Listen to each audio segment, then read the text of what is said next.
श्रीमन्नारायण लक्ष्मी नारायण श्रीमन्नारायण नारायण नारायण श्रीमन्नारायण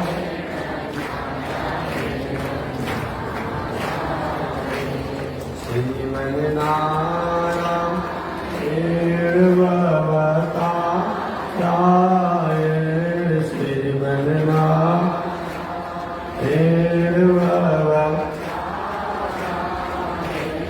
लक्ष्मी नारायण नारायण नारायण लक्ष्मी नारायण नारायण श्रीमन्नारायण नारायण नारायण श्रीमन्नारायण नारायण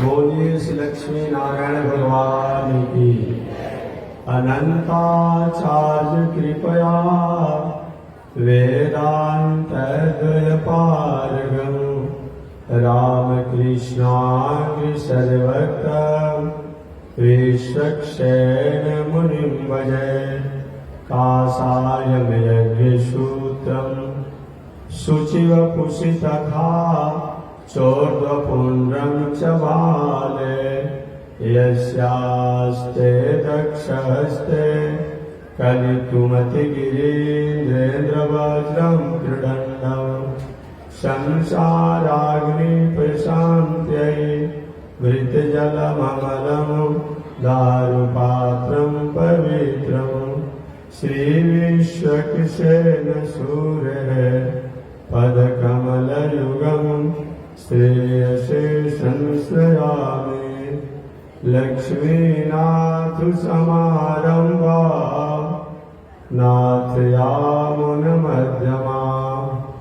अस्मदाचार्यपर्यन्तां वन्दे गुरुपरम्परां नारायणाय विद्महे वासुदेवाय धीमहि तन्नो विष्णु प्रचोदयात् महालक्ष्म्यै च विद्महे विष्णुपत्न्यै च धीमहि तन्नो लक्ष्मी प्रचोदयात् तन्नो लक्ष्मी प्रचोदयात्। परमाराध्य श्री लक्ष्मी नारायण भगवान नित्य वंदनीय पूज्य गुरुदेव श्री त्रिदंडी स्वामी जी महाराज के जुगल चरणों में कोटि शरणमन। भगवत भागवत आचार्य कंकण पारायण महाभाव पावन भूमि पर पावन कथा को आप श्रवण करते हैं। पावन कथा को श्रवण करते समय आपने पिछले दिन सुना होगा भगवान श्री कृष्ण कारागार मथुरा में वसुदेव जी और देवकी की तपस्या को सफल करने के लिए देवकी के गर्भ से प्रकट हुए। प्रकट होते ही भगवान ने अपने पिता वसुदेव जी से कहा, हे वसुदेव जी, अगर आपको कंस से डर है, हमको डर नहीं। आपको अगर कंस से डर है तो हमें आप गोकुल में पहुंचा दीजिए। भगवान श्री कृष्ण की आज्ञा से उनको गोकुल में पहुंचाया गया। कल कथा आपने सुना होगा। इधर भगवान ने ही कहा था कि यशोदा जी को एक बालिका हुई है, उस बालिका को आप वहां से ला करके और इस कारागार में देवकी के यहाँ ये सारी घटनाएं हुई। वहां तो मैया यशोदा के गोद में नीलमणि भगवान, उनका प्रथम नाम क्या है? नीलमणि। जिन्हीं यशोदा जी की ननद सुनंदा ने जब जाना तो सबसे पहले नीलमणि के समान चमकते हुए उस बालक को यशोदा जी के गोद में देखा। तो सबसे प्रथम अगर किसी ने देखा तो सुनंदा ने देखा, जो वसुदेव जी की बहन है, नंद बाबा की बहन है, और समाचार देने के लिए सबसे पहले वही तैयार हुई। तो उसने जो भगवान का दर्शन किया, वो भगवान उस समय नीलमणि के समान लगते थे। लेकिन कुछ दिन पहले आपने सुना हो किसी महोदय जी ने कहा कि भगवान का प्रथम नाम कैसे नाम से पुकारा गया, तो शायद बताने वाले भी अपनी भावना के अनुसार बता दिए होंगे। अरे भावना वालों के सामने भावना की बात करेंगे कम न होगा, लेकिन जो आपको हराने जिताने को या पत्थर के लिए भावना की बात आपको मानेगा, तो वहां पर नीलमणि भगवान की बात आती है कि सबसे प्रथम नीलमणि शब्दों से इनको संबोधित किया गया। इधर चलिए सबसे पहले चलते हैं हम मथुरापुरी में। यशोदा जी की आंचल में, गोद में, शैया पर अभी भगवान श्री कृष्ण को कुछ समय के लिए विश्राम करने देते हैं अष्टमी की रात्रि में। भले ही अष्टमी को भगवान श्री कृष्ण ने जन्म लिया हो, बहुत श्रम रहा, बहुत परिश्रम रहा। आप जानते होंगे कुछ रात जेल से निकलना पड़ा, जमुना जी को पार करना पड़ा, वसुदेव जी को गोकुल पहुंचना पड़ा, और सभी मायाओं की भावना को आदर करते हुए यशोदा के यहाँ पहुंचाना पड़ा। तभी बहुत थक कर आए हुए हैं, भी तो बच्चे हैं, बालक हैं, तो उनको थोड़ा सा यशोदा जी के आंचल में सोने देते हैं अष्टमी की रात्रि को। आज जब नवमी जब होगा, नवमी की जब प्रातः काल होगा, नवमी तिथि का प्रातः काल होगा, तो भगवान श्री कृष्ण को लोग जानेंगे। कैसे जानेंगे इस कथा बाद में होगी। इसीलिए भले ही कृष्ण अष्टमी में जन्म लिए हों, उत्सव अगर नवमी में मनाया जाए तो कोई आपत्ति नहीं, कोई आपत्ति नहीं। क्योंकि जब सुन मथुरा में उनका उत्सव नहीं मनाएगा अष्टमी में, तो हम क्या मनाएंगे? आप नहीं सुने हैं, नहीं पढ़े हैं कि जन्म तो जरूर अष्टमी को लिए, लेकिन जेल में तो उत्सव मनाया गया, जन्मोत्सव मनाया गया, वहां तो जल्दी भागने की बारी आई। और आते आते आते यहाँ आए, वहां आने के बाद विश्राम ही में रह गए अष्टमी रात्रि को। तो नवमी को सब लोग जाना है, और सब बोले नवमी को, और वहां तो महीनों भर उत्सव मनाया गया। गोकुल में तो महीनों भर उत्सव मनाया गया भगवान श्री कृष्ण का। एक दो दिन के बाद छोड़ दीजिए। आज हम लोग भी तो महोत्सव मनाते हैं ना, उत्सव मनाते हैं ना। तो कहीं अष्टमी की जगह पर अगर नवमी मना ले, कहीं दसवीं मना ले, तो इसे कोई बिगड़ने वाला नहीं है। हम जन्म तो कराते नहीं है। अब बताइए, ब्रह्म का कोई जन्म कराएगा जी? ऐसा होता है क्या? कहीं कहीं देहातों में ऐसा देखने को मिलता है, खीरा में शालीग्राम भगवान को रख करके, या जो भगवान जिसको हो, और अष्टमी की रात्रि में भगवान का जन्म कराता है। भला जन्म करने का चीज होता है? साधारण अपने रोमा में गुब्बार को हम उगा ही नहीं पाते हैं, तो भगवान को जन्म दे देंगे? हम बताइए, ऐसा होता है? नहीं, हम महोत्सव मनाते हैं। जो भगवान इस तिथि को, इस मुहूर्त को, इस नक्षत्र को आए हैं, उनका हम महोत्सव मनाते हैं। इसलिए महोत्सव इसका नाम है, उत्सव इसका नाम है। अब उत्सव तो उत्सव होता ही है। तभी भगवान श्री कृष्ण को छोड़ देते हैं उनकी चर्चा। अभी चलते हैं हम मथुरा में। मथुरा में वह बालिका जब ही आई, आने के बाद सब लोग जिस अवस्था में थे उसी अवस्था में हो गए। वसुदेव जी, देवकी सब जेल में बंद हो गए, हथकड़ियां लग गई। जो पहरेदार ड्यूटी कर रहे थे ड्यूटी भी करने लगे, और उसी समय बालिका के आवाज, रोने का आवाज आया मथुरा के जेल में। अब तो दरबान हमारे मालिक, हमारे स्वामी का शत्रु आज जन्म ले लिए हैं। और उसी रात्रि सूचना दे दिया गया। अब सूचना सुनते ही कंस भीतर से भयभीत है, बाहर से उतावलापन में है, अहंकार में है। अहंकारियों का स्वभाव होता है, भीतर से भयभीत होते हैं, बाहर से दम्भ और अहंकार में होते हैं। उतावलापन में था। और मेरे जीवन का जो शत्रु बना है, उस शत्रु को मैं समाप्त कर दूंगा, इसके बाद मैं मुक्त हो जाऊंगा।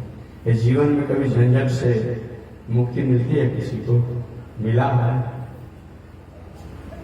एक बार एक व्यक्ति समुद्र के किनारे बैठा था। आप बैठ करके बार बार लहर को गिन रहा था, कितनी बार लहर आएगी। लहर आ रही थी, जा रही थी, आ रही थी, जा रही थी। सुबह के बैठे बैठे और शाम हो गया लहर गिनते गिनते, फिर भी लहर को गिन नहीं पाया, विश्राम नहीं मिला। पुनः रात्रि में भी लहर आती रही, जाती रही। संयोग से उस समय एक महात्मा जी आए के प्रार्थना कर, बेटा क्यों बैठे हो, क्या करते हो? कि महाराज जी मैं समुद्र का लहर गिन रहा हूं कि कितना यह आता है, कितना जाता है। कि बेटा जीवन बीत जाएगा, फिर भी समुद्र की लहर को आप गिन नहीं पाओगे। ये तो आती है, जाती है, आती है, जाती है। वही हाल हमारी है। ये लहर की बात नहीं है, तरंग की बात नहीं है, ये हमारी भी बात नहीं है। ये कोई जरूरी नहीं कि हमारे पास एक संकट आ गया, एक दुख आ गया, तब जीवन में दुख ही नहीं जाएगा। ऐसा नहीं होगा। एक दुख आता है, दूसरा सुख आता है, दुख आता है, सुख आता है, दुख आता है। हमेशा इस सागर के, समुद्र के लहरों तरंगों के समान दुख आते ही रहते हैं और सुख भी आते रहते हैं। देखिए, एक दिन मैं पढ़ रहा था बहुत पहले कि जैसे हमारे नहीं चाहने के बाद भी, हमारे नहीं चाहने के बाद भी दुख हमारे पास आ ही जाता है, तो हमारे नहीं चाहने के बाद भी हमारा सुख हमको आ जाएगा। हम नहीं भी प्रयास करेंगे तो हमको सुख प्राप्ति हो जाएगा। कोई चाहता है कि हमारे जीवन में दुख आवे?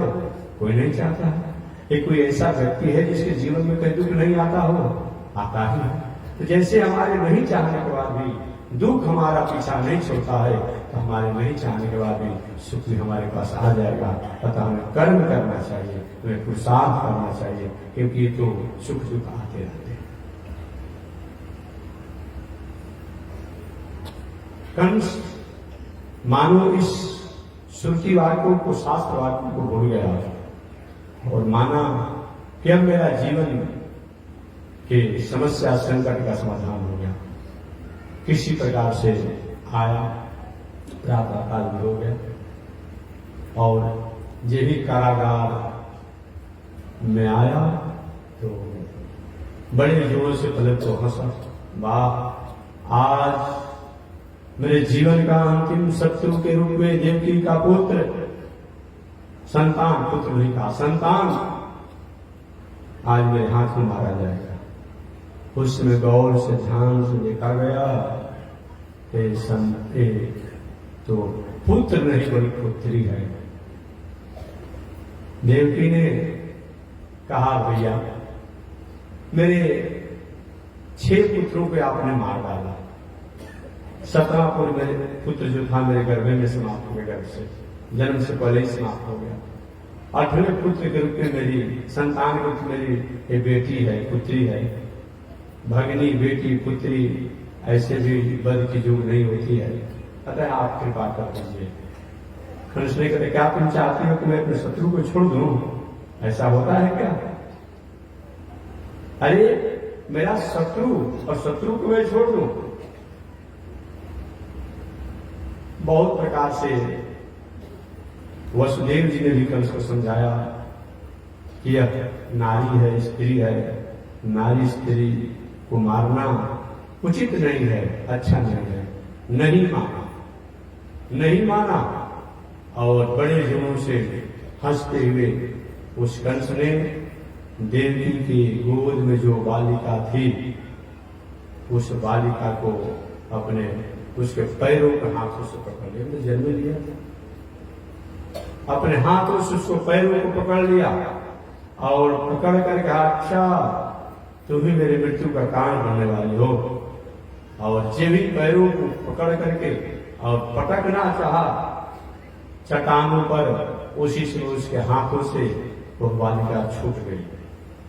वो तो स्वयं भगवान की माया थी, जो माया थी। ये तो भला जन्म देने वाली बालिका आकाश में क्यों उड़ेगी और बोलेगी। अब आकाश में हाथ छूटा और आकाश में उड़ गई। कही किम मया हतया मंद, किम मया हतया मंद जाता खलु तवा तवांत पिता यत्र को वा पूर्वस। किम मया हतया मंद जाता। अरे मूर्ख, मंद मूर्ख को भी कहा जाता है, ज्ञानी को भी कहा जाता है। अरे मूर्ख, किम मया, मया माने मुझे मारने से, हत्या करने से तुम्हें क्या मिलेगा। अर्थात मुझे मारने से तुम कुछ नहीं मिलेगा, तुम अपने शत्रु से बच नहीं पाओगे। तुझे तो मारने वाला प्रकट हो चुका है, जाता खलु तवांग पिता। आपको मारने वाला वह प्रकट हो चुका है। तब कंस का थोड़ा सा तेवर डाउन हो गया। वो आकाश मार्ग से बोल गया ना, यत्र को अच्छा तो ये बताओ को कहां जन्म लिया है। तो ऊपर से आया कि मैं बताने वाली नहीं, तुम पता करो। लेकिन ऐसे असहाय, असमर्थ, अभागिनी इन बालक बालिकाओं को मारना, हत्या करना तुम छोड़ो, वृथा ऐसा काम मत करो।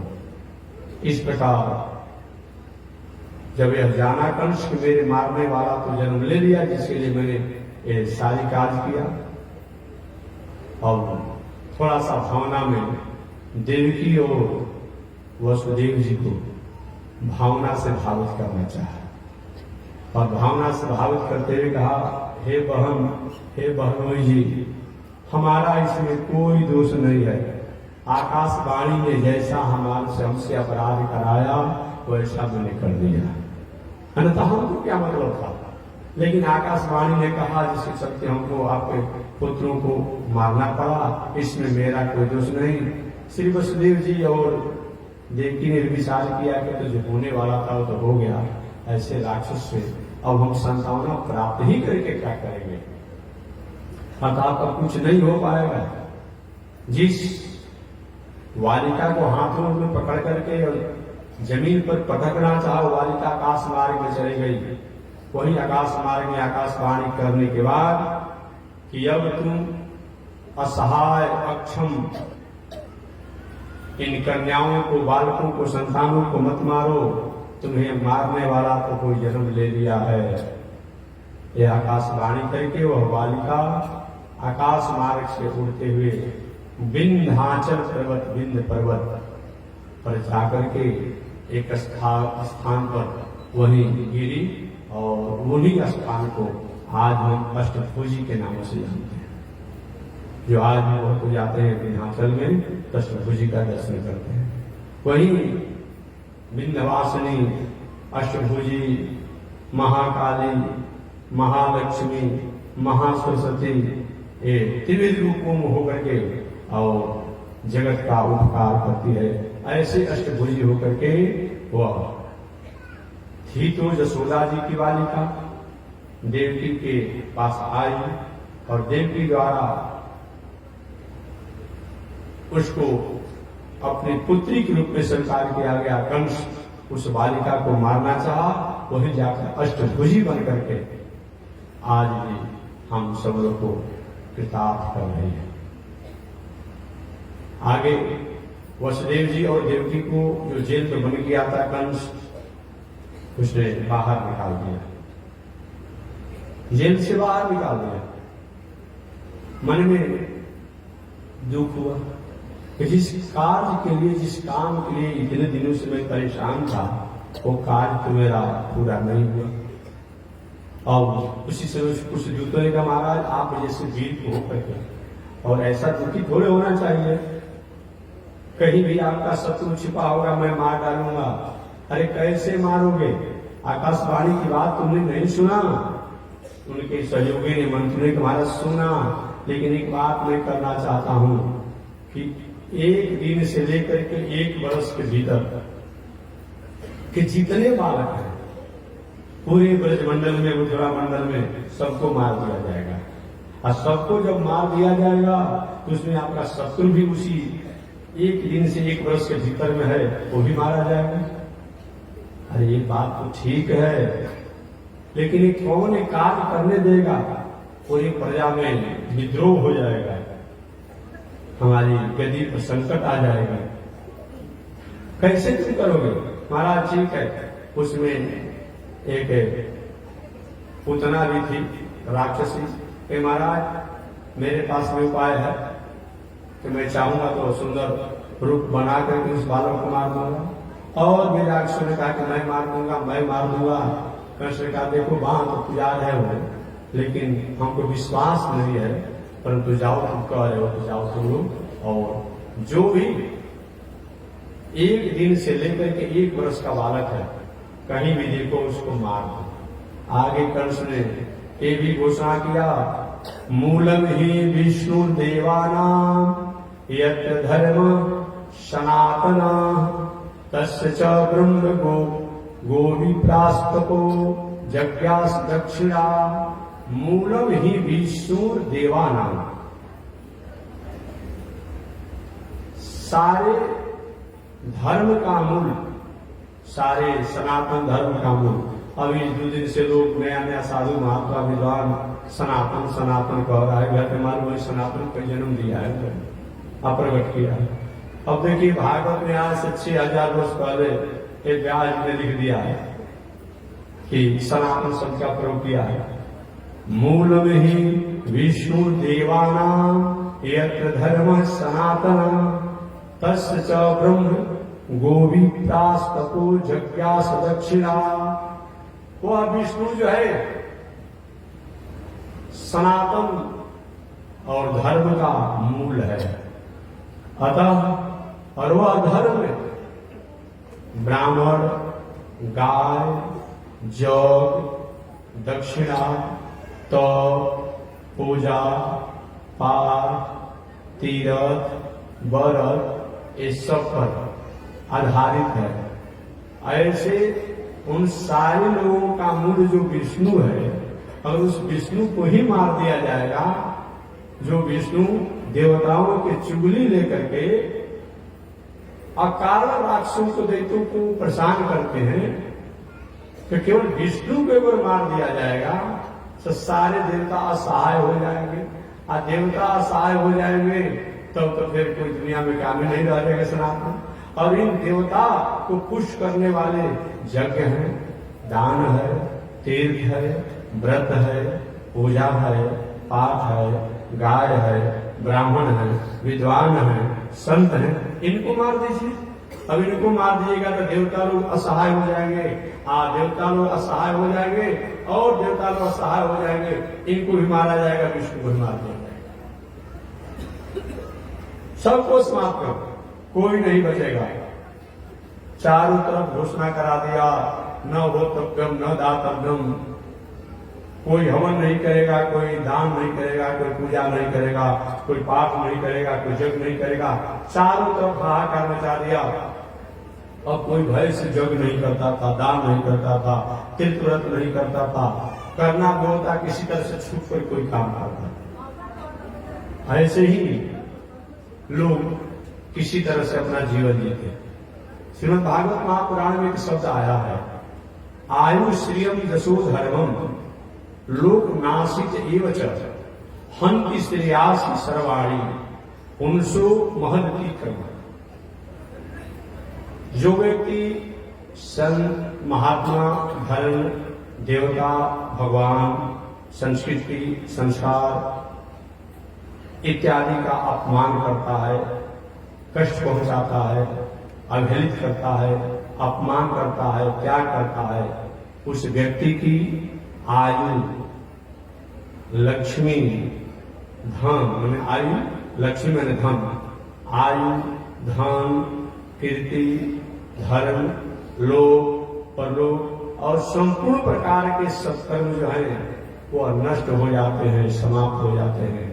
अतः भूल करके भी संत, सज्जन, विद्वान, ब्राह्मण, सदाचारी, धर्म, देवता इत्यादि के प्रति विरोध की भावना नहीं होनी चाहिए, बुरी नजर नहीं होनी चाहिए, न कोई न कोई और एक न एक दिन उन लोगों की आह जो है आपके परिवार पर, आपके घर पर, आपके लोगों पर पड़ेगा और आपके परिवार का, घर का, लोगों का शांति नष्ट हो जाएगा।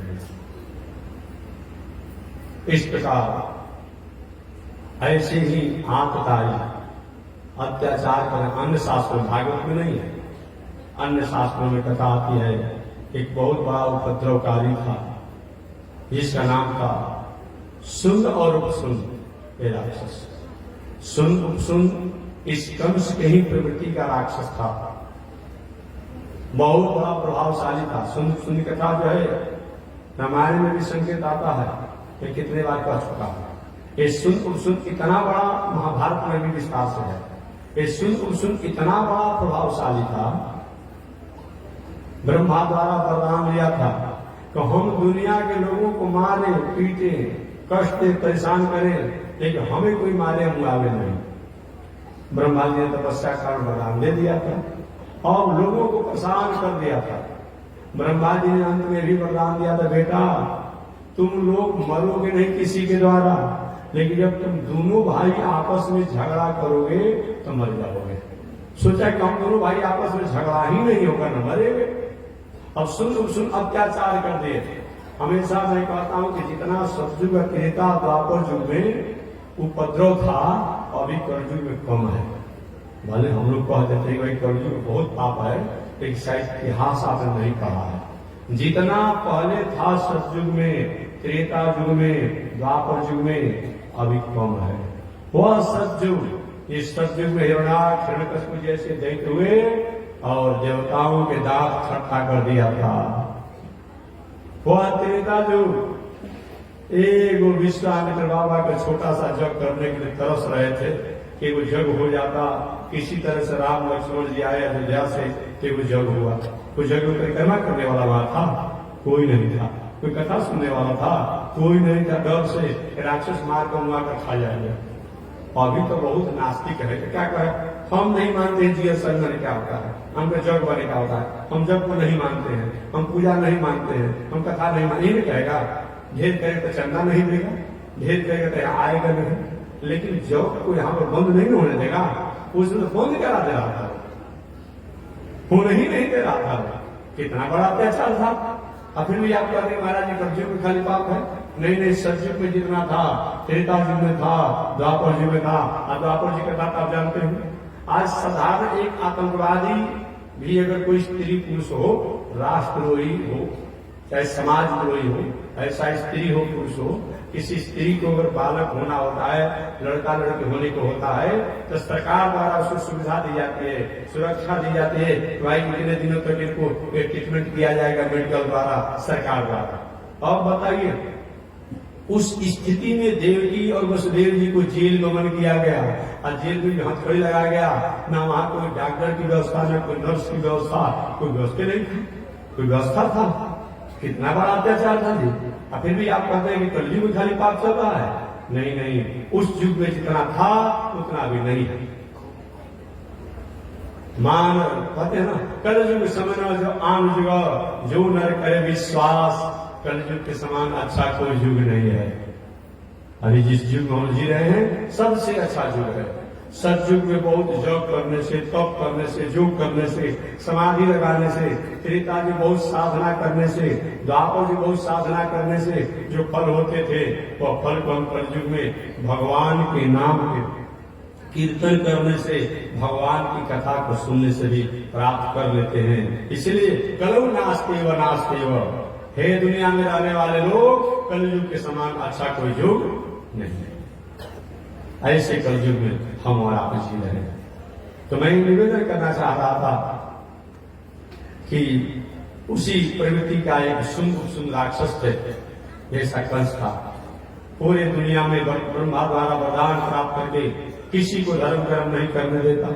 एक बार देवता लोग गए, ऋषि लोग गए, संत लोग गए ब्रह्मा जी के पास, महाराज आपने सुन को वरदान क्या दिया कि हम लोग के जीवन में आपने संसार दे दिया, क्या हुआ कि किसी कुछ पूजा पाठ करने नहीं देता है, संत महात्मा को मार कर खा जाता है। कोई बात किसी ब्रह्मा जी ने अपने सत्य काम सत्य संकल्प से एक अप्सरा को प्रकट किया। इस अप्सरा का नाम था तिलोत्तमा नाम की अप्सरा। वह तिलोत्तमा नाम की अप्सरा से कहे, बेटी जाओ किसी तरह से सुन में आपसी भेद डालना, बैर कराना। वह तिलोत्तमा अप्सरा गई सुन के पास कि मैं आपका पत्नी बनना चाहती हूँ, कौन हमें स्वीकार करेंगे? सुन ने कहा मेरी पत्नी बन जाओ, उपसुन सेवा करेगा। उसने इंग्लिश में समझौता नहीं करेंगे। हर तपस्या में, साधना में, योग में मैंने समझौता कर लिया है, लेकिन इसमें समझौता नहीं करेंगे। तो वो लोग क्या चाहते हो? कि नहीं, उपसुन ने कहा कि मेरी पत्नी रहेगी और आप सेवा करेंगे। तिलोत्तमा ने कहा आप दोनों निर्णय कर लीजिए कि मैं किसकी पत्नी रहूंगी या कौन सेवा करेगा। सुन कहा मेरी पत्नी रहेगी, सुन कहा मेरी पत्नी रहेगी। आप दोनों में आपस में टकरार हुआ। वरदान था कि जब और किसी से तुम लोग नहीं मरोगे, लेकिन आपस में दोनों भाई जब झगड़ा करोगे तो समाप्त हो जाओगे। दोनों सुन आपस में झगड़ा किए, आप कट मर करके समाप्त हो गए। एक खाली सुन की बात नहीं है, एक घर की बात है। बात समझिए ना, आप तो समझ गए होंगे। घर की बात है। बहुत घर में तो भाई हमारा घर की बात से मैं अब घर में देखने नहीं जाता हूँ, या कोई मशीन भी नहीं लिया हूँ, देखने जाकर बताता हूँ। लेकिन जो पढ़ा हूँ उसके अनुसार कहता हूँ। जितने लोग हैं 4 भाई हैं, बहुत भाइयों में प्रेम है। जब तक बड़ा भाई नहीं खाएगा, छोटा भाई किसे खा सकता है? इतना प्रेम से नहीं रहने वाला कब तक रहता है? जब तक श्रीमती जी घर में नहीं आती है। अजय भी श्रीमती जी आ गई, और श्रीमती जी आ करके जो ही कान में मंत्र दे दिया, और कान में मंत्र जेब दे दिया, अब जेब उसमें चाबी भी दे दिया यूज करने के लिए। अब देखिए ना, अगला दिन से भाई से गुस्सा पुलिस शुरू हो जाता है। हमारी पत्नी को ऐसे बोल दिया, ऐसा नहीं दिया, वो व्यवस्था नहीं किया। अब देखिए बस घर में बैर हो जाता है। कभी भी भाई में जल्दी बैर नहीं होता है कि किसी बातों को लेके हो गया, साफ नहीं बोलेंगे। लेकिन कोई स्थिति नहीं पहुंचती है, जो स्थिति पहुंच जाता है श्रीमती जी के कारण। आंगन बंटवारा होना चाहिए, होगा। 2 थाली घर में होगा, 2 बटलोही होगा, 2 तसली होगा, एक को बटाएगा। भले चाहे वो काहे 9 लाख पति आदमी हो, लेकिन बंटवारा में ठोक नहीं लगे। इसको परेशान करना है भाई को। एक घर की है व्यवस्था, एक केवल कथा में नहीं करता, कथा में तो अधिक से अधिक में व्यवहारिक बात करता। यही दुनिया में चलती है। तो मैं निवेदन करना चाहा और समझिए, अब जो इतना प्रेम था सुन में, और दोनों भाई आपस में कट मर करके समाप्त हो गए। तिलोत्तमा अप्सरा के ब्रह्मा जी के पास, पिताजी आपकी आज्ञा को मैंने पूरा किया, तो बेटी तुम्हारा मंगल हो, चल अब तुम अपने आनंद से रहो। तो वही एक कंस प्रवृत्ति के लोग समय समय पर होते रहते हैं। इस प्रकार वह संत इत्यादि का अनादर करने लगा, जिससे धीरे धीरे कंस का आयु, श्री, जस, कीर्ति सबका ह्रास होने लगा। अब वही भगवती जी आज जब जोग माया आना नहीं चाहती थी, भगवान से प्रभु हम क्यों जाएं, हम उस बीच में हमको क्यों डालना चाहते हैं? कि देखो अगर तुम जाओगी ना तो कलयुग में तुम्हारा बहुत नाम होगा, बहुत तुम्हारा जस कीर्ति होगा, अनेक नामों से जाने जाओगी। वही अभी देखिए नवरात्र आ रहा है ना, अलग अलग जगहों पर उनको अलग अलग तरीकों से पूजा जाएगा। कितना नाम है, बस जहाँ कोई देवी हो, ग्राम देवी हो, और उनके साथ बस लगा दीजिए, वही वाली हो जाती है, वही वाली हो जाती है। जाओ तुम्हारा अनंत नाम रहेगा, अनंत नाम रहेगा। ये भगवान ने आशीर्वाद दिया अपने योग माया को, वही भगवान की योग माया ही अष्टभुजी भगवती बन करके विंध्याचल में आज भी है, जो लोग आज दर्शन करने जाते हैं। चलिए अब हम लोग जल्दी चल रहे हैं हम गोकुल में, क्योंकि अष्टमी को ही जन्म हुआ है, रात भर उसी में बीत गया। और इधर फिर नवमी आ गया है, तो जल्दी जल्दी उसी को गोकुल में जन्मोत्सव शुरू करा दे। प्रातः काल हुआ, नवमी का दिन आया, नवमी तिथि आई। नवमी तिथि आई, नंद बाबा तो अपनी भावना में थे, बहुत दिन तो बुढ़ापा आ गया था, कोई पुत्र तो हो नहीं रहा था। जब भी कोई पूजा करते, पाठ करते, अमुक करते, हमेशा यही भावना बना था, भगवान कब आओगे, कब आओगे, कब आओगे, कब कर क्या भूल गए, यही करते रहते थे। लेकिन जो हमारी भावनाएं रहती है, हर काम में हमारा वही बात याद रहता है, याद रखिएगा। कहीं आपका 500 का 1000 रुपया, कहीं आभूषण सोना चांदी कहीं भूल जाए, अचानक कोई व्यक्ति द्वार पर आ गया तो हो सकता है सूचना लेकर आया है, भले उसको कोई मतलब नहीं है, हम अपनी भावना में ही जगे रहते हैं, जो हमारी कामनाएं जो होती है। और नंद बाबा हर परिस्थिति में हमेशा ये रहता कि अभी तक प्रभु कहकर गए थे कि मैं बेटा बन करके आऊंगा, मैं तपस्या साधना से, अभी तक नहीं आए। ऋषियों ने, ज्ञानियों ने, संतों ने, दैवज्ञों ने भी कहा था कि भगवान आएंगे, क्या भगवान भूल गए, कब आएंगे, कब आएंगे। यही करते हुए माला जप रहे, माला भगवान के नामों का कम हो रहा था, बोले भगवान के प्रार्थना करके अपने बेटा रूप में आने की भावना अधिक हो रही थी। संयोग से उसी समय यशोदा जी उस दिन माने भाद्र शुक्ल कृष्ण जी, भाद्र कृष्ण पक्ष न, भाद्र कृष्ण पक्ष नवमी के दिन, अब और दिनों के अनुसार यशोदा जी समय से जग जाती। अब उस दिन थोड़ा देर हो गया, अब देर हो गया, ऐसी जोग माया ने किया, भगवान ने जोग माया द्वारा कराया, फिर यशोदा जी कुछ देर तक ही लेती रह गई। अब यशोदा जी की नंद देयानी नंद बाबा की जो बहन है, जिसका नाम था सुनंदा, यार भाभी जगी नहीं, क्या बात है, चलकर देखिए क्या बात है। अब जेबी के भवन में गई भाभी के, तो देखा कि भाभी तो सोई हुई है, उनके आंचल में एक नीलमणि बालक जो है किलकारी करके गोड़ फेंक करके खेल रहा है। बोलिए नीलमणि भगवान की, बाल कृष्ण भगवान की। अभी तो कृष्ण नाम नहीं है, लेकिन बोलिए देते हैं, श्री कृष्ण भगवान की, गोकुलेश की, मधुरेश की, बाद में मथुरा नाथ बनने वाले उनकी, द्वारिका नाथ की। हे भगवान को अचानक नंद बाबा की बहन सुनंदा ने देखा, और देखा मत पूछिए, आनंदित हो गए। क्या आनंद होगा बुढ़ापा में, किसी क्या कोई बालिक बालिका हो, कितना बड़ा आनंद आएगा। अब मत पूछिए, आनंद ही आनंद हो गया, आनंद ही आनंद हो गया। अब सोची के भी भाई भाभी को नहीं जगाऊंगा, पहले भैया को बताऊंगा और तब भाभी को जगाऊंगा। क्योंकि हो सकता है भाभी को जगाने पर भाभी नेक में कुछ कम भी कर सकती है, और उसमें भी पहले सोची सुनंदा ने कि क्या है, लाला है कि लाली है। आज भी अगर बहुत दिनों के बाद कहीं लाला होता है, थोड़ा नेक बढ़ जाता है, आज ये भी अगर कहीं लाली होगी तो नेक कुछ कम हो जाता है। एक बात और कहूंगा अपने माता जी लोग से, हमारी माताएं जो है, अपनी माताओं से कहूंगा थोड़ी सी देखो भाई, आप लोग भी थोड़ा अपने विचारों में कम से कम परिवर्तन कीजिए। ये माताओं को समझिए, 4 गो बेटा हो जाए, 6 गो पुत्र हो जाए, बड़ी प्रशंसा रहती है, 6 पुत्र मेरे हैं। और तो सरकार ने कानून दुर्योग बना दिया है।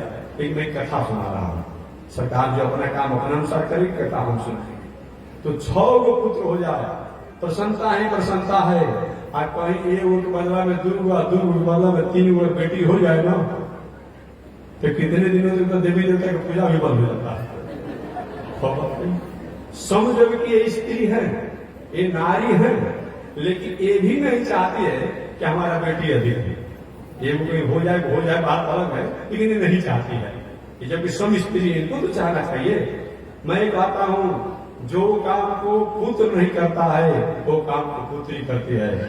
पुत्र कहीं होगा तो एक वो खानदान को तरन तारण करेगा, और बेटी कहीं होगी तो दोनों खानदान को तार देती है। बात समझ गए आप? कहेंगे महात्मा जी कैसा बात आपने कहा? जी हाँ, बेटी दोनों खानदान को इसलिए तारती है कि बेटी जिस घर में जन्म लेती है अपने माता पिता भाई दादा बाबा के कुल खानदान को तारती है, और जिस घर में उसका विवाह होता है अपने पति ससुर देवर इत्यादि के भी कुल खानदान को तार देती है। अतः धन्य है कन्याएं, धन्य स्त्रियां, आपका गरिमा बहुत बड़ा है। अतः ठीक है, पुत्र भी होना ही चाहिए, लेकिन अगर कन्या भी घर में हो तो उस पर आपको उदास नहीं होना चाहिए। और मैं हमेशा कहता हूं कि पुत्र और पुत्री धार्मिक दृष्टि से किसी के महत्व कम नहीं है। ठीक है, व्यवहारिक दृष्टि से भाई पुत्र के प्रति भावनाएं होती होना ही चाहिए। इसलिए हमेशा मैं एक व्यवहारिक कूड़ा कथा सुनाता हूँ, कभी जो प्रसंग आती है तो मैं कूड़ा कथा सुनाता हूँ। भाई हमारे पास कोई प्रश्न करने के लिए बतावे, और किताबों भी मैंने लिख दिया है कि भाई किस तरीका से करने पर संभावनाएं बन सकती है। कोई जरूरी नहीं होगा, लेकिन संभावनाएं बन सकती है। मैं किताबों में कभी कभी लिख दिया हूँ और कथा में भी करते रहता हूँ। तो माताओं को पुत्र होने पर ही प्रसन्न होना चाहिए और पुत्री होने पर ही प्रसन्न होना चाहिए, यही मैं कहना चाहता हूं। सुनंदा ने जाकर नजदीक से देखा कि नहीं नहीं, ये लाली नहीं है, ये तो लाला है। अब तो आनंद हो गया, नेक बढ़ेगा, नेक बढ़ेगा। अब तो यशोदा जी की आंचल में वो नीलमणि भगवान किलकारी कर रहे हैं, गोड़ को फटक रहे हैं, और मैया यशोदा मानो 10 दिन की श्रम करके और कहीं थकी हुई हो और वो सोई हुई है, और उन्हीं के आंचल में नीलमणि भगवान है। प्रातः काल का समय है, दौड़ते हुए गई सुनंदा नंद बाबा के पास। अब नंद बाबा कभी आंख खोलते हैं, कभी बंद करते हैं। अभी तक भयो नहीं, अभी होने की कोई उम्मीद नहीं, यही कुछ जब कर रहे हैं। जब करे भगवान का, लेकिन मन में भावना यही आ जा रही है। अब उसी समय सुनंदा, भैया भैया नेक मेरा कहाँ है, जल्दी नेक बताइए, नेक दीजिए। अरे सुनंदा क्या बात है, कैसा नेक? नहीं पहले बताइए, पहले तय कीजिए। थोड़ा सा उनका हृदय की उत्साह आनंद और बढ़ गया। अरे बताओ क्या बात है, नेक क्या लो चाली, जितना मन करता संपत्ति ले लो, बताओ क्या बात है। तो कहेगी बताना नहीं है, आप अब बाप हो गए, आप अब पिता हो गए, आप अब पुत्रवान हो गए। अब ये बात सुनते ही अब समझिए 60 वर्ष के नंद बाबा थे कि 80 वर्ष के थे कि 75 वर्ष के थे। अब समझिए, अब मालूम पड़ा कि 15 वर्ष के वो बालक बन गए, उछड़ गए। अरे मेरा पुत्र, हाँ। अब वहां से तुरंत चल दिए वहां से। आई जब सुनंदा जाकर के यशोदा को भी जगाई, कही कि अरे भाभी तुम्हारे आंचल में बालक आए, तुम सोई हुई हो। पूरे गोकुल में ब्रज में तालका मच गया। अब बहुत दिनों के बाद में सब लोग उस बालक को देखने के लिए और महोत्सव मनाने के लिए आए। देखिए शास्त्र का नियम है कि लड़का के जन्म लेने के बाद, बालक के जन्म लेने के बाद जब तक नाल छेदन नहीं होता है, नाल नहीं कटाता है, तब तक से छूतिका का दोष नहीं लगता है। बात समझ गए? मैंने शौच जिसको कहते हैं, दोष नहीं समझ में आता है। तो इसीलिए नाल काटने से पहले जो भी दान दक्षिणा इत्यादि जो दे दिया जाए, क्या चीज दान दक्षिणा इत्यादि जो दे दिया जाता है, वो अपने आप से बहुत बड़ा शास्त्रीय परिपाटी में कोई बहुत बड़ा दोष नहीं बताया गया है। ठीक उसी प्रकार से जब तक से शव को जला न दिया जाए, गाड़ न दिया जाए, फेंक न दिया जाए और घन टांग दिया न जाए या संस्कार न कर दिया जाए, तब तक उसको भी छूतका नहीं माना जाता है। आपने देखा हो कितने लोग मर गए, उनका काम उठा दिया गया, काम उठा दिया गया, चाहे बाद में करे किसी कारण से, तो कहां से छूतका माना जाता है। तो उस अवसर पर भी देखिए बहुत लोग मरने पर भी जो घन टांगने से पहले, तैयारी करने से पहले बहुत लोग पैसा लुटाते हैं, अमुक करते हैं, अमुक काम करते हैं। तो जन्म लेने के बाद नाल कटने से पहले नंद बाबा आए और मन ही मन संकल्प किए, हे भगवान मैं संतों को, महात्माओं को, ब्राह्मणों को, ज्ञानियों को, विद्वानों को अमुक अमुक दान करूंगा, देवताओं के लिए पूजा करूंगा, अमुक के लिए अमुक दान करूंगा। मैंने जितना मन में आया उतना उन्होंने संकल्प लिया और बाद में संकल्प के अनुसार उन्होंने सब दान दिया, दान दिया उस जन्म महोत्सव पर। अब तो गोकुल में भीड़ लग गई। अब ये भी नंद बाबा देख करके लाला को बाहर निकलना चाहते हैं। कोई समझता है कि नंद बाबा है? कोई नहीं समझता है। अब गोपियों का भीड़ लग गया और महोत्सव होने लगा। महोत्सव इतना मनाया गया, इतना धूमधाम से मनाया गया और अब महीनों भर महोत्सव मनाया गया। मत पूछिए, दही माखन इत्यादि के द्वारा सब ला करके बांटती, खिलाती, फेंकती और अनेक प्रकार से महोत्सव मनाया गया। ये लगभग बहुत दिनों तक चला। इस प्रकार से ये महोत्सव मनाया गया। शास्त्र में जो केवल नंदे बाबा दान नहीं कर रहे हैं, मैया यशोदा ही दान नहीं कर रही है, अब जो है सब लाला के नाम पर दान कर रहे हैं। दान के विषय में कहा भी गया है, दानम दुर्गति नाशनम। दान ही एक ऐसा है जो हमारे कुजुग को वह नाश करने में सक्षम होता है। और दान में कम कलयुगे, कलयुग में बहुत कुछ बताया गया है, लेकिन दान जो है कलयुग का सबसे श्रेष्ठ मानव के कल्याण का साधन बताया गया है। आगे और भी शास्त्रों में बताया गया है, यतो दानम न जायेत तद्द्रव्यम द्रव्यम स्मृतम। कहते हैं यतो दानम न जायेत तद्द्रव्यम द्रव्यम स्मृतम। जो दान, जो धन को, जो संपत्ति को दान नहीं किया जाए वह संपत्ति मिट्टी के ढेला के समान बताया गया है, अर्थात उसका कोई मतलब नहीं है। और अदानात् भवद दरिद्रो दरिद्र भवात् प्रकरोति पापम पाप प्रभवान नरकम प्रायति पुनर्दरिद्रम पुनरेव पापे। अदानात् भवद दरिद्रो, जो व्यक्ति दान नहीं करता है, दान पुण्य परमात्मा नहीं करता है, दान माने खाली नहीं कि जीएस स्वामी की जगह में दान दे दीजिए, ये बात मैं नहीं कहता। परमार्थ है। परमार्थ का मतलब स्कूल, अस्पताल, अनाथालय, गौशाला, मठ, मंदिर, संत, महात्मा, भोज, भंडारा, ये सब कुछ। किसी कन्याओं का विवाह कर दिए, किसी बालक को शिक्षा की व्यवस्था कर दिए, रोगियों को दवा दे दीजिए, गायों को, पशुओं को चारा, मैंने जो भी हमारे द्वारा जो परमार्थ होते हैं, माने अपने शरीर से हटकर अपने अलावा जो प्राणियों के प्रति जो परमार्थ की भावना होती है जिस कर्मों के द्वारा, वो सबका नाम दान ही है। फिर कहते हैं अदानात् भवद दरिद्रो, जो दान नहीं करता है, परमार्थ नहीं करता है, वो व्यक्ति मरकर के अगले जन्म में दरिद्र होता है। दरिद्र भवात् प्रकरोति पापम। और दरिद्र व्यक्ति जो होता है, दरिद्र होने के कारण वो अनेक प्रकार के पाप करता है और पाप प्रभवन नरकम प्रयाति, और पाप करने का वह नरक में जाता है। पुनर्दरिद्र, अब पुनः जब नरक में जाता है तो पुनः वह दरिद्र बनता है, और दरिद्र होने के बाद पुनः पाप करता है, पुनः नरक में जाता है। इस प्रकार से होते रहता है। अतः हमें निश्चित रूप में दान करना चाहिए। आगे बताया गया है, सत्यात् पात्र दाना च भवे धनाढ्यो धनाढ्य भवचा भवाच करोति पुण्यम पूर्ण प्रभावत। कहते हैं कि शुद्ध पात्र को दान करना चाहिए।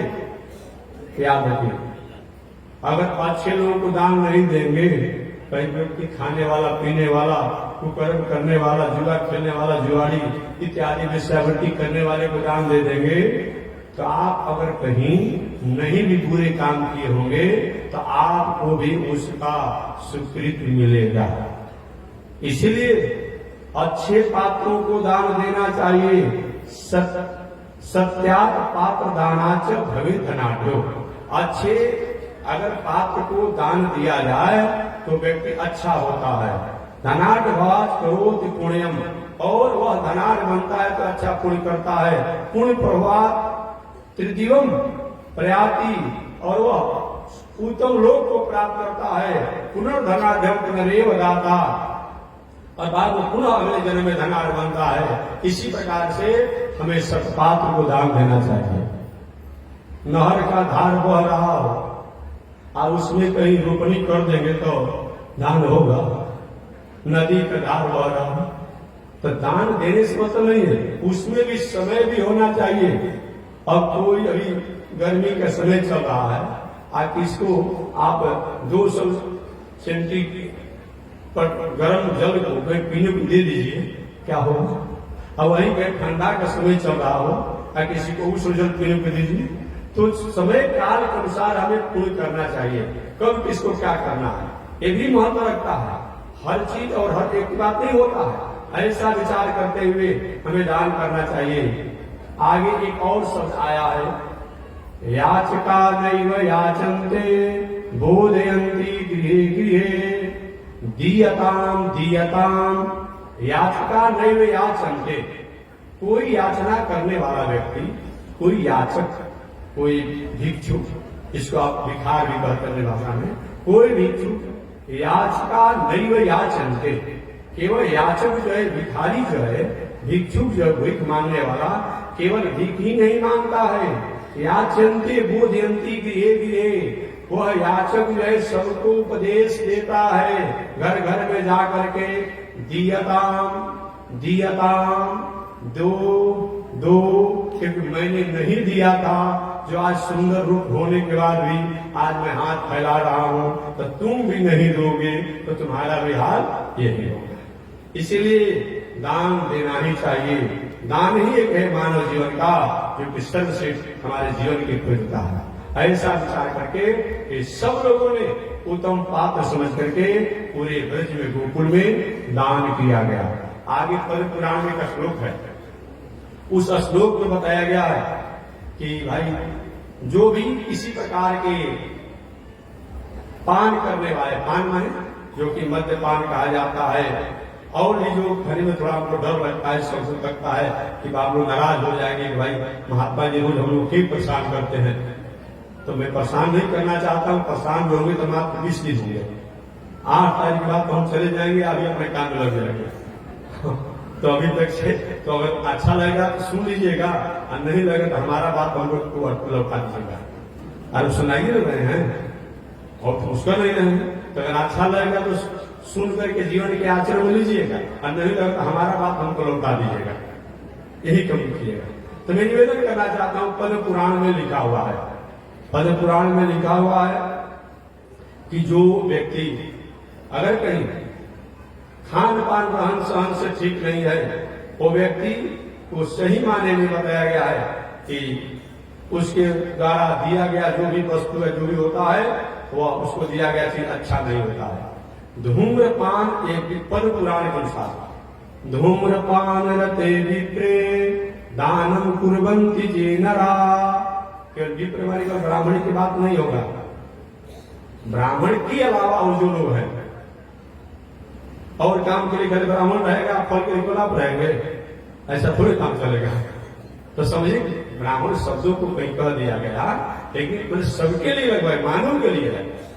धूम्रपान रते विप्रे दानम कुर्वन्ति जे नरा, जो ऐसा धूम्रपान, अब आज के जमाने में धूम्रपान के अनेक प्रकार हैं, पहले तो 2-4 गो था, अब तो अफीम से लेकर चरस से लेकर के ड्रग से लेकर क्या क्या चल रहा है मत पूछिए। तो जो भी किसी प्रकार के नशे का सेवन करता है, किसी प्रकार का नशे का सेवन करता है, चाहे खैनी बीड़ी सिगरेट पान गांजा भांग इत्यादि। एक बात तो समय नहीं है, एक बात तो एक गंजेड़ी व्यक्ति जो था, एक गंजेड़ी व्यक्ति, गंजेड़ियों का भी अपना एक माहौल होता है, जमौड़ा होता है, एक मौज होती है। देखेंगे एक बार एक व्यक्ति ने कह दिया कि हम लोग गंजेड़ी इतने अच्छे आदमी हैं, सारी दुनिया एकता करना चाहती है, लेकिन हम लोग में जितनी एकता है और कहीं नहीं है। एक चिलम और एक साथी में 25-50 से आदमी पी लेते हैं, ये किसी भेदभाव नहीं होता। देखेंगे कोई पूछता है सब एक ही चिलम में सब पी लेगा, तो कहा कि हम इतना अपना संगठन रखते हैं। एक बार एक गंजेड़ी ने, गांजा पीने वाले ने अपनी बात में अपना सा चौपाई बनाया और चौपाई बना करके अपनी बातों को प्रस्तावित रखना कि भाई हम लोग जो है एक गंजा जो पीने वाले हम लोग हैं, या धूम्रपान करने वाले हैं, ये ऐसे सब नहीं है। उन्होंने कहा कि जो मनुष्य सही मायने में धूम्रपान करता है वो अपना बात करता है, कि धूम्रपान करता है तो हम लोग से अधिक प्रमाद दुनिया में करने वाला कोई नहीं, कि एक चिलम से हम लोग सैकड़ों 50 लोगों को पिला करके सबको ठीक कर देते हैं, हमसे परमार्थी कौन हो सकता है? ये बात नहीं कहा जाएगा। यहाँ पर धूम्रपान हृदय विप्र दानम कुर्वन्ति जे जना, ऐसे धूम्रपान करने वाला व्यक्ति किसी प्रकार को उसको कुछ भी दिया जाए तो देने वाला व्यक्ति मर करके वो नरक में जाता है। और जो धूम्रपान करने वाला व्यक्ति है वो गांव का सुअर बनता है, ग्रामीण सुअर। खूब खाते रहो, खूब खाते रहो और आनंद से रहो। ग्रामीण सुअर को देखे है ना, इसीलिए कभी तमाल पद निरतम दानम कुर्वन्ति जे जना दातारम नरकम यान्ति भोक्ता ग्राम सुत, ऐसे भी कहा गया है। अतः सतपात्र को ही दान देना चाहिए, ये विचार करके नंद बाबा गोकुलवासी ब्रजवासी लोगों ने बहुत दान दिया। दान लेने वाले लोग इतने चंचल हो गए, अब किसी द्वार पर कहीं सोना का पात्र मिल रहा है तो दूसरी जगह पर कहीं रक्त का पात्र मिल रहा है तो सोना वाला पात्र को वहीं छोड़ करके रक्त मिल रहे हैं, कहीं और जाते हैं कुछ और हो जाता है। मन अलग अलग जगहों पर अलग अलग दान किया जा रहा था। ऐसे दान का मतलब यही होता है, दान का मतलब यही होता है कि दान इतना दिया। पहले के जमाने में भी दान दिया जाता था, आज दान लिया जा रहा है। क्योंकि मैंने बताया था ना कि विवाह के अवसर पर क्या है, दूल्हा राजा भोजन करिए, नहीं करेंगे कहाँ है, अद चाहिए। समझी साहब के हाल वही है, दूल्हा राजा के हाल वही है, और जितने लोग हैं। इसीलिए मैं कहता हूँ दान पहले में दिया जाता था, लेकिन आज दान लिया जा रहा है। ये हमारे लिए बहुत अच्छी बात नहीं है। दान तो देने की हमारी संस्कृति है, हमारा संस्कार है, हमें दान देना चाहिए। लेकिन जो दूसरे को परेशान करके जो दान दिया जा रहा है, ये बात अच्छी नहीं है। नंद बाबा ने पूरा दान पुण्य किया, केवल ब्राह्मणे को नहीं, जो भी दान लेने के अधिकारी थे। कभी कभी अपने हित नाता परिवार संबंधित को भी दान दिया जाता। अरे विवाह शादी आप करते हैं, किसी को धोती देते हैं, किसी को वस्त्र देते हैं, किसी को रुपया देते हैं, किसी को आभूषण देते हैं। वही बात हुआ कि नंद बाबा ने और उनके लोगों द्वारा और पूरे गोकुल में अपूर्व दान किया गया। मानो साक्षात लक्ष्मी जी बैकुंठ की संपत्ति लेकर के यहाँ पर लुटाने के लिए आई है। तभी गोकुल में गोकुलवासियों द्वारा भगवान श्री कृष्ण का महोत्सव मनाने दे, जन्म महोत्सव मनाने दे।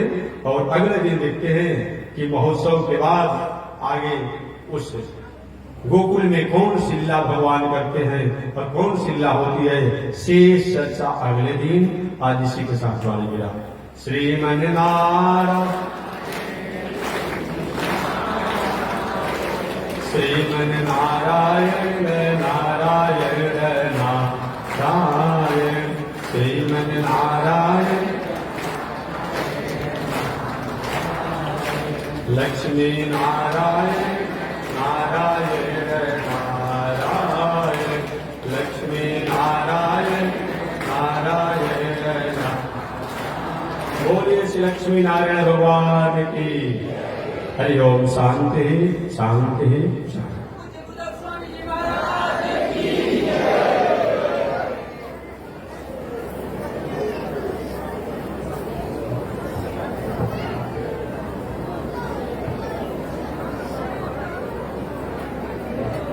ओम चंद्रमा मनसो जात चक्षो सूर्यो अजायत श्रोत्रावायुष प्राण समुपादन्य अजायत श्रीसुते लक्ष्मी सुमतन्या अहोरात्रे आश्रय नक्षत्राणि रूपमस्मिनो व्यातम् ईश्वरी गाढा मोमयी गाढ सर्वलोकं मयि गाढ कासायं यज्ञसूत्रम् शुचिवकुशितथा चोर्धपुण्ड्रं च वार यस्यास्ते दक्षस्ते कलिकुमतिगिरीन्द्रेन्द्रभद्रं त्रिदण्डं संसाराग्निप्रसङ्गे पृतजलममलं दारुपात्रं पवित्रं श्रीविश्वक्सेन सूर्य पदकमलयुगं श्रेयसे संश्रयामि।